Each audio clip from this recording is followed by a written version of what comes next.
Welcome back. The Palestinian Authority has increased its payments to terrorists and their families by nearly $56 million. That's according to the Israeli Parliament's Foreign Affairs and Defence Committee.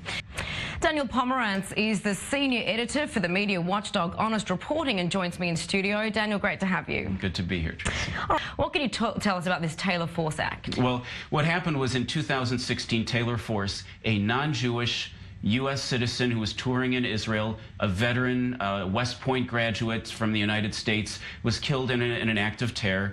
And the United States Congress suddenly realized that this act of terror had been funded in part by U.S. money. And they felt very uncomfortable about the idea that America was paying for people to kill Americans as well as Israelis.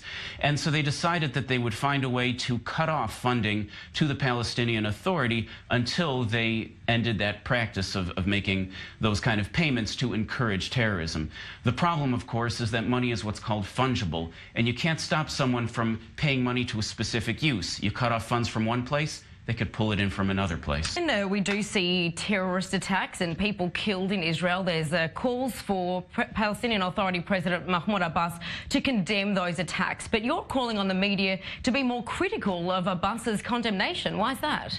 Well, we have Abbas condemning on the one hand, but then on the other hand continuing to issue payments.